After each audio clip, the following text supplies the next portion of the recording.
Hello Wanderlust Hearts, and welcome back to Wanderlust Keva.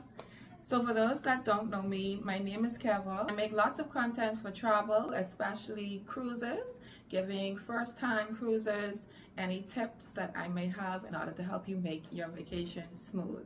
So my topic for today would be on how to choose your ship or your cabin when you're going to book your cruise. So let's get right into it. So these aren't going to be in any special order. I'm just going to list them, and there's 15 of these tips that I'm going to give you.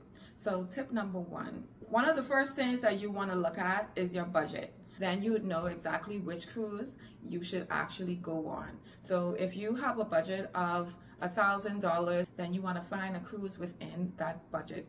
Now number two is whether you're going to book in a peak season or a low season. So for cruises, your peak seasons would most likely be during the summer or in November, around that Thanksgiving or Christmas time, or around spring break, around that March, April. So those are more of your peak seasons for cruises. So if you choose those times, bear in mind that the price is going to be higher based on the peak season.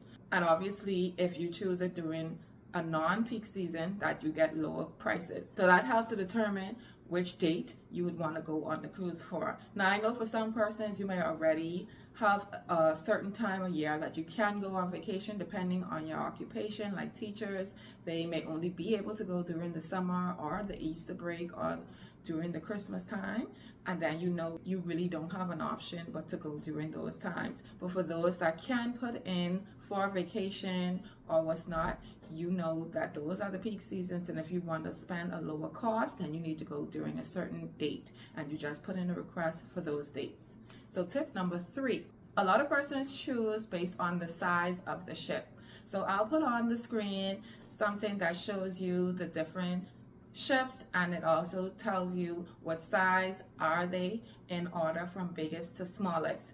And a lot of persons don't like to go on bigger ships. They prefer a smaller or maybe medium-sized ship. Then on the other end, like me, I prefer to go on the bigger ships because you have more activities and you have a lot more things that you can see, and you can do a lot more exploring. So it really depends on each person. So now to number four, you may choose based on the room size. Now, depending on how much persons you have in your cabin, there's different types of rooms that you would get. So a room for two will not be the same room you get for a room for four.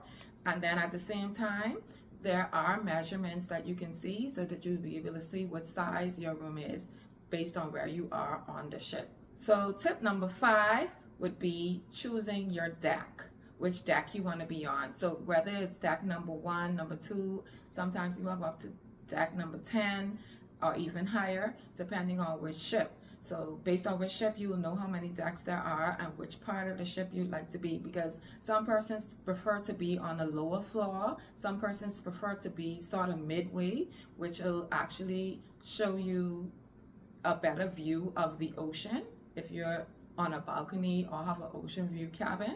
Or some persons prefer to be up higher, which gives you an even higher and better view. But everyone have their own different preference, as well as you being to the front of the ship or the back of the ship.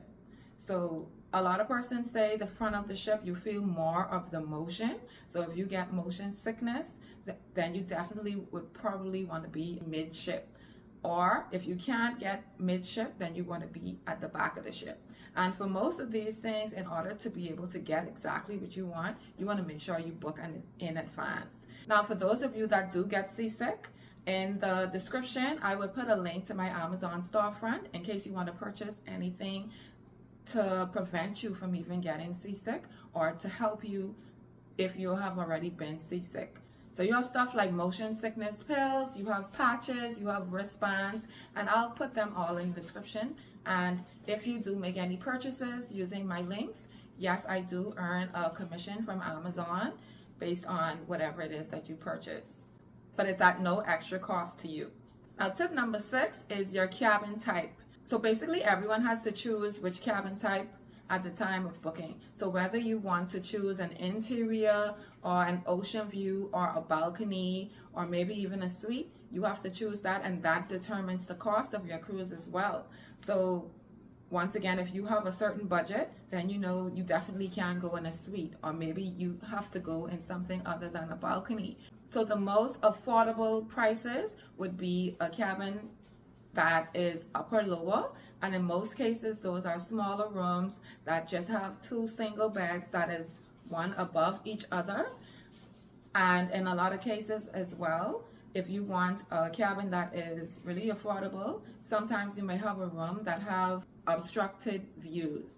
So when I say obstructed views, sometimes if you have a balcony or an ocean view and you look out your window, you may see something that may be blocking your view. So those are like obstructed views.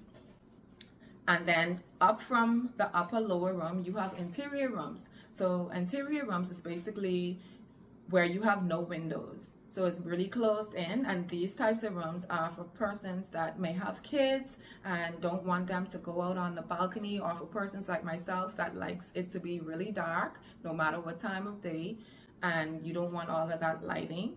Or you simply may just want to have a lower cost room from the others.